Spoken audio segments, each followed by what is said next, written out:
If you don't have a mission statement for your business, 2026 has the potential to scatter you in a million different directions. The astrology of the year is fast, it's bold, and it's innovative. And without absolute clarity on what you're here to do, who you're here to serve, and why, you may find you feel pulled apart by all of it. But when you know your mission, when you can say it clearly in one sentence, everything else becomes easier to navigate. The decisions get faster, the focus gets sharper, and you actually move forward instead of spinning in circles. So today, I'm going to walk you through the major astrological shifts of 2026. And I'm going to show you why mission clarity is the thing that will make or break your year. Welcome. I'm Sophia Palace. Let's dive in.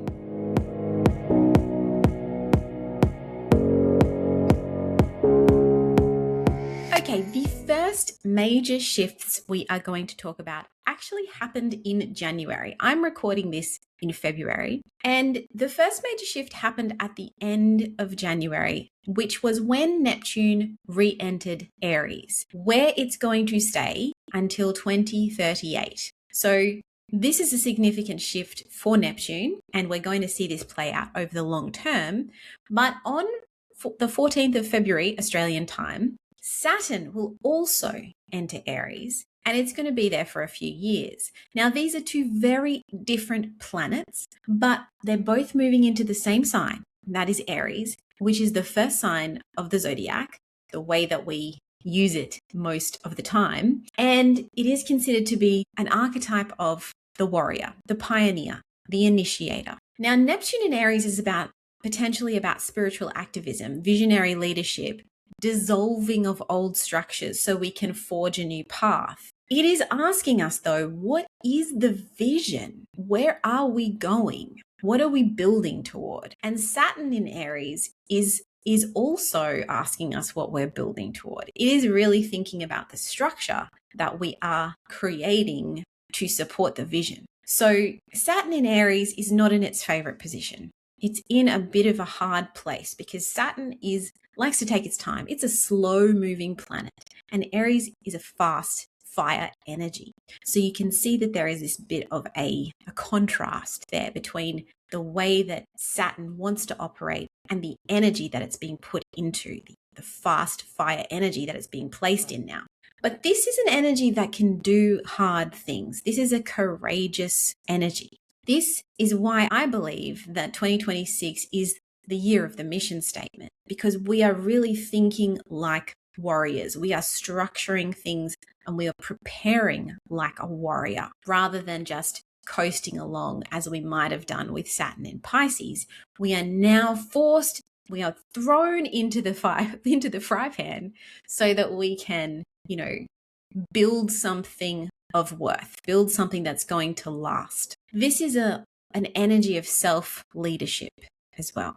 And here's why this matters to your business, because when Neptune and Saturn both land in Aries within a few weeks of each other, and then they come together in mid-February, the old ways of operating, the old structures, the systems and processes that have felt heavy and outdated, or the systems and processes that have gotten us to this point, they're dissolving. But you can't just dissolve everything and hope something new emerges. You have to build intentionally. You have to know what you're building toward and what you want to build toward. What is your mission? That is why we need to put this in place now. So February really is your window to ask yourself, what is creating unnecessary drag in my business right now? What systems, what partnerships, maybe even offers are taking up more energy than they're worth? What needs to go so I can move forward with less weight, less burden, and be free to kind of innovate and initiate when I need to? But more importantly, what am I trying to build here? What is my vision, my mission for this business? Because Saturn in Aries is going to ask you to be disciplined. It is the planet of discipline. It's going to need you to take some courageous action, to do the hard thing and to let go of the things that are not working, even if it's comfortable or familiar. In fact, Saturn in Aries is so far out of its comfort zone, it is going to push us all out of our comfort zones. We are going to have to do things in ways that may not feel so natural or comfortable to us. And Neptune in Aries is going to ask us to trust the vision, even when we can't see the whole path.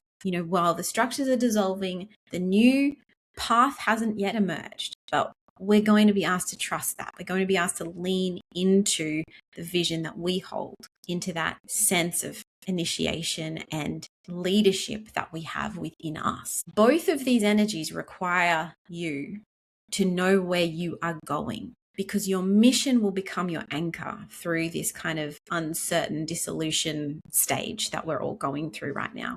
Your mission will become your anchor. Okay, so past February, where we have a lot of intense astrology, we have quite a lot of things happening. We also have eclipse season starting, which I'm not going to go into in this video, but that is very important. And we will talk about the nodes shortly, which is the point at which eclipses happen. But it is important to kind of cover off on these big events that we're going to see this year, because these are kind of like the bookmarks throughout the year, right? When these shifts happen. So when we get to April, this is where things start to get really interesting and potentially a little bit more scattered if you're not careful. This is the time where you are probably most likely to be pulled off track without your vision and your mission in mind. In late April, Uranus is going to re-enter Gemini. Now, I have a whole other video on Uranus in Gemini from 2025, which I will link to in the description box. Uranus is going to be there for a while. It's going to be there until 2032. So this is an energy we're going to have to get used to. But Uranus is the planet of disruption. It is the planet of awakening. It is the planet of sudden changes. And Gemini is the sign of communication, of ideas, of information, of technology, and potentially multiple directions, because, you know, Gemini is very curious energy. It's interested in a lot of different things. It's connecting the dots. So when Uranus lands in Gemini, or re-lands in Gemini, because it has been in Gemini in 2025, it's dipped back into Taurus, and now it's coming into Gemini for good, or for the next 7 years. What we are looking at is a massive shakeup in how we communicate, how we use technology, and especially AI and large language models, which is things like ChatGPT, Claude, and Gemini, which is interesting, isn't it, that it was named Gemini? That's Google's version. So this is going to be, even though we feel like we're already in this time of massive AI disruption and change to the way that we work, especially, and to our day-to-day lives. Later in the year, Uranus is going to also connect with Pluto in Aquarius, which is an even stronger signal of communication and tech revolution. We are talking about advances in AI and tech that we honestly can't even fathom right now when I'm recording this in February of 2026. The world and the way that artificial intelligence and particularly large language models work by the end of this year is going to look drastically different. And it's going to be integrated at a much deeper level in our businesses and our day-to-day lives. For small businesses, though, this could be really good news, because it means you can do more with less. You can do a lot more with less. You can move faster. You can execute your ideas more efficiently. But there is a catch. Uranus in Gemini is also going to create this energy of scatteredness.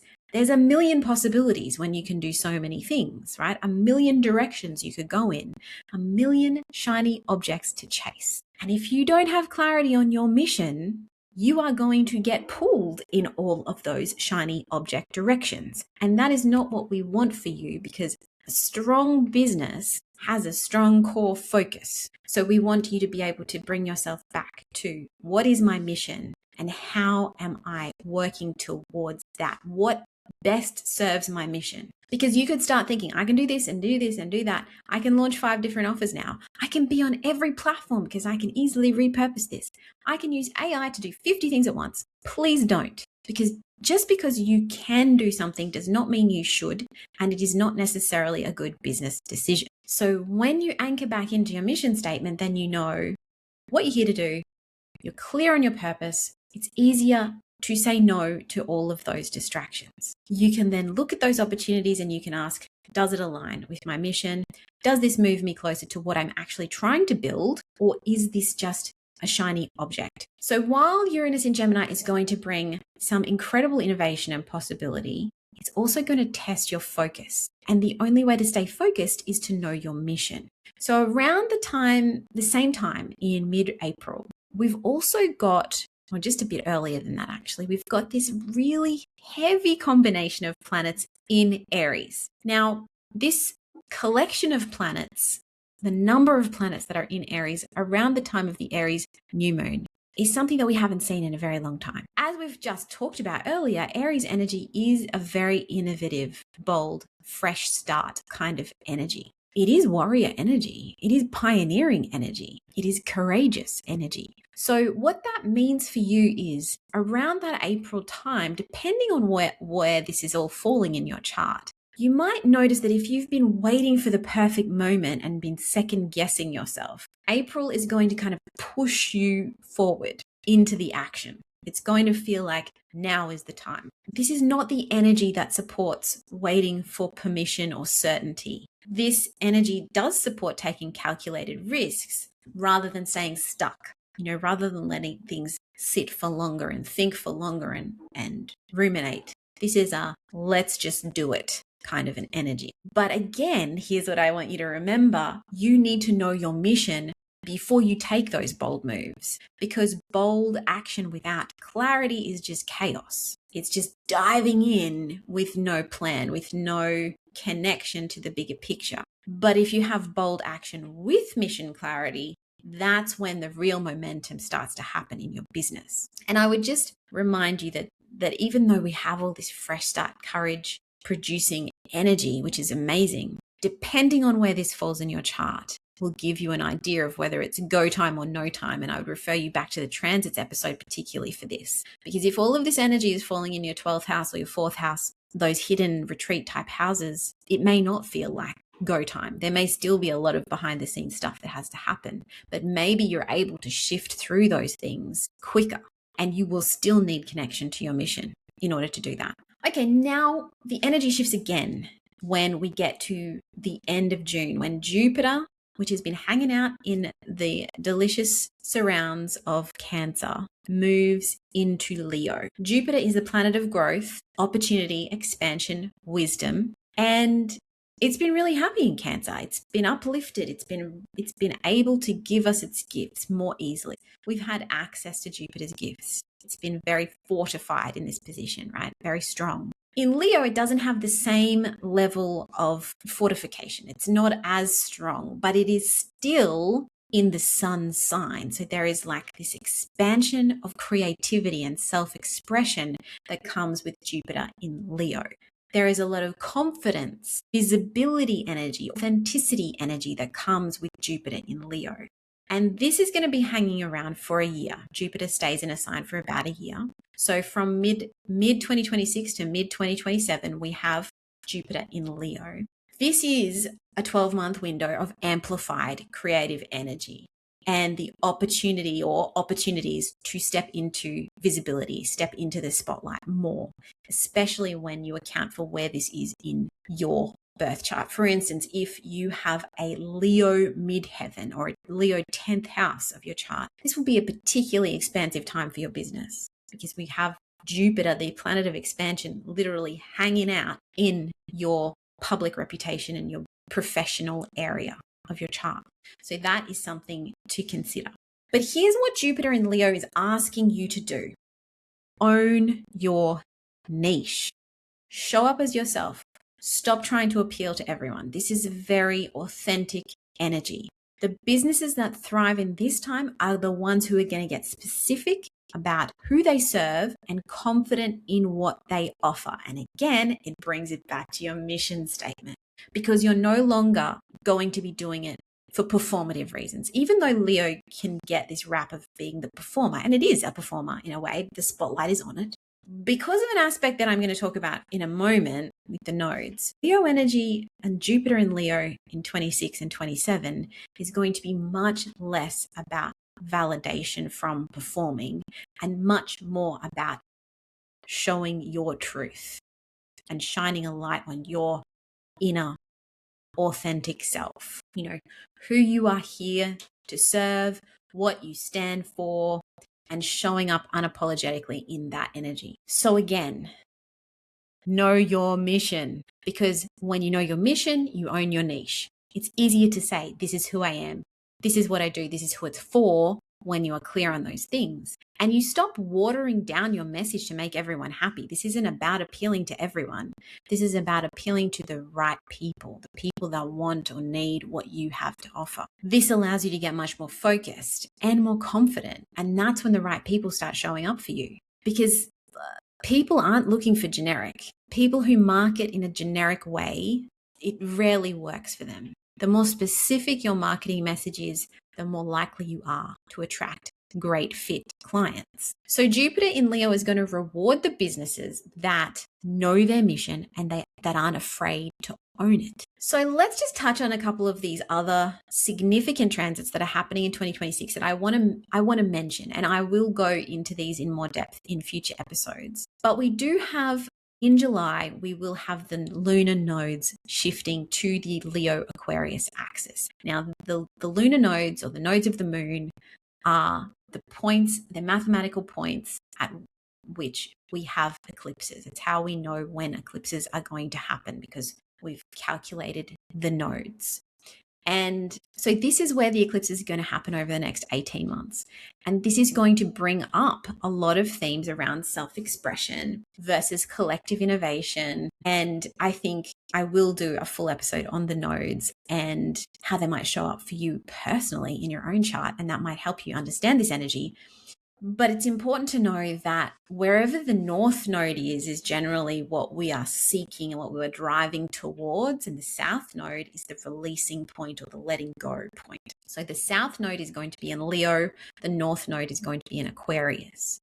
And that is why I think that combination of the south node and Jupiter in Leo is going to lead us towards authentic expression without the need for it to be performative and without the need to be validated anymore, because the south node is there kind of spiritualizing that energy of Leo. And also the north node is in Aquarius. So there's a lot more focus on collective action, on groups and on collective action. And we have Pluto also in Aquarius. So there's going to be like this hyper focus on groups, communities, and how we operate within those and which group we are a part of. There's going to be a lot more of that coming up. So that's the nodes. And this is important. It's important to know that for your business from a business perspective, because that will create a global theme that you need to be aware of when it comes to your marketing and the economic influences of the time as well.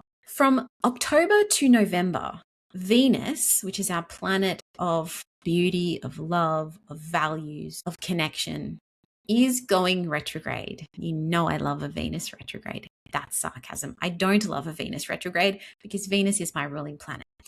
But Venus will go retrograde. It has to. It's part of its natural cycle. It's very important that, we acknowledge these processes, because they are very clarifying times for us, particularly if Venus is your ruling planet.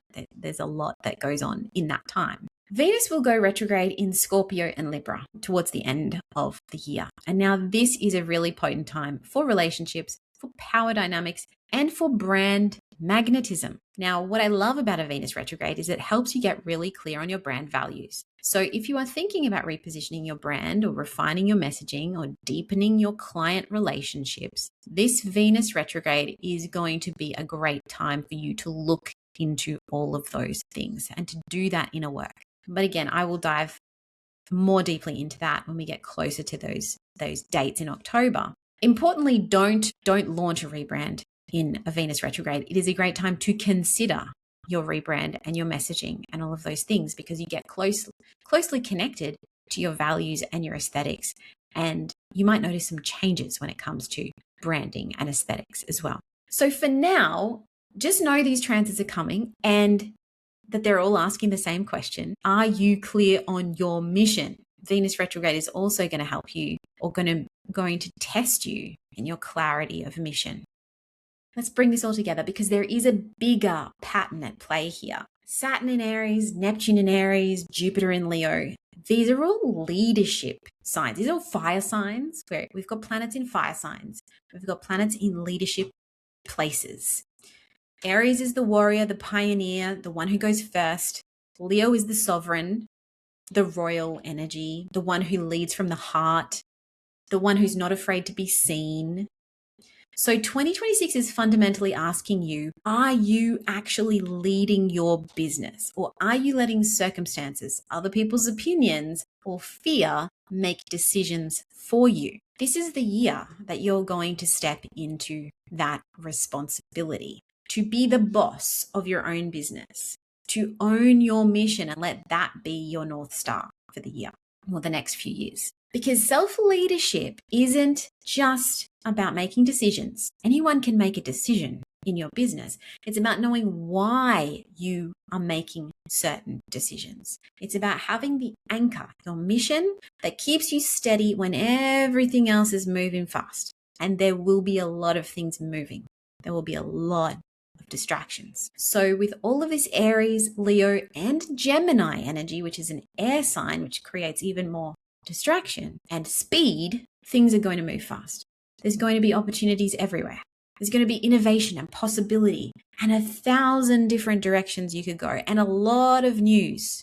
But the question you need to keep coming back to is, where's my energy actually going and why? How am I focusing it for best effect? This is where the mission statement becomes your superpower. Because when you know what you're here to do, why you're here to do it, you can make faster decisions. You're going to say no to things that don't serve you. You can stay on track even when the energy is moving fast and there are shiny objects everywhere. You have control over where your energy goes. You don't have control over everything else. You have control over where your energy goes. So don't let yourself get pulled in every direction just because the circumstances of the time is creating all of this possibility. Stay focused, stay on mission. Be flexible, absolutely. Be nimble, because this energy is going to ask you to move and adjust, but be intentional about those moves and adjustments always. So while we're talking about focus and intention, I just need to say something about AI. By mid-2026, AI is going to be integrated into most business operations at an even deeper level than it is now. And like I said earlier, with Uranus and Gemini, the tech advances are going to be significant. For small businesses, that is good news. You're going to do more with less. But here's what you cannot do. You cannot outsource your strategic thinking to artificial intelligence. You cannot do that. AI should be making you more efficient at executing on your ideas. It should not be making the decisions for you. You are still the one who needs to know what you're building and why. You are still the one who needs to know your mission. So use AI as a tool, absolutely. I'm pro ethical AI use, but don't let it replace your judgment. Don't let it replace your vision. Don't let it replace your inner knowing, your self-leadership. That's where your real value as a business owner is, as an entrepreneur. And before I wrap up, I want to say something briefly. This energy of 2026 is stuff we've never seen in our lifetime, some of it in many lifetimes. So there can be a lot of fear when there's uncertainty. There's a lot of everything's changing and it's not going to be good and it's scary. And we all need to be really careful about what we're taking on here, because yes, we are living in significant global changes. And yes, there are some big challenges out there. And yes, it's really uncomfortable. But what if there's also possibility here? What if there are things that need to change and dissolve? Neptune and Saturn, dissolution style. What if this is all happening because we are pioneering a new way that's going to be better? But most importantly, you get to choose what you believe. There's going to be a lot of things presented to you where it's going to be hard for you to trust information. It is the nature of Uranus and Gemini that because of all of this disruption to information and communication, and it is the nature now that we're living through this massive change in AI, that we are no longer able to tell truth from illusion. Sometimes the line is blurred. And if you believe in the doom and gloom, you will get doom and gloom. If you follow those leads, that's where it will take you, right? If you believe in what's possible, you'll find more possibilities. So my advice here is to be a warrior, to stay focused, to stay on track, to be prepared that all of these things are going to be thrown at you, that there will be challenges and disruptions and discomfort, but you are flexible, you are nimble, and you will not get derailed by fear. So here's what I want you to do after listening to this episode. I want you to write your mission statement. 1 sentence, 2 maximum, but preferably 1. What are you here to do with your business? Not what you think you should be doing, not what sounds impressive. What are you actually here to do? Who are you here to serve and why? And I know you might be thinking, Sophia, that's all great, but I have no idea where to start with this. And that's exactly what next week's episode is going to show you, how to write your mission statement using your astrology chart, or how to understand your mission statement and formulate it as a concept for yourself using your astrology chart, because your chart already has the answer. And you just need to know where to look for it. It already tells you what you are here to do and what you're naturally good at, who you're here to serve. So if you are struggling with this concept of what is my mission statement, don't worry, I've got you. Next week, we're going to go through it all. I'm going to walk you through it step by step. It's probably a lot simpler than you realize. And in the meantime, if you want to stay in the loop with monthly updates on the astrology and how it's affecting businesses, you can join my email list, my Cosmic Business Wisdom newsletter. I send it out at the full moon. You can get access and sign up at the link in the show notes or the description box, but you just need to go to my website, sophiapalace.com. I don't do regular forecasts on the podcast. I need you to be aware of that. I do not do regular forecasts on YouTube or on the podcast, but I do send out these monthly insights to my list. So if you would like to get this regular astro update for you and your business, join that list, join that newsletter. And if you want to understand how all of this astrology is going to play out for you in your specific business, because everyone's timing is different, book a Cosmic Business Strategy session with me. We're going to look at your chart. We're going to look at your natural strengths and where opportunities are for you in 2026. You can find the link to book at sophiapalace.com/services, or check out the show notes. I will see you very soon when we're going to talk about your mission statement and how to find it in your birth chart.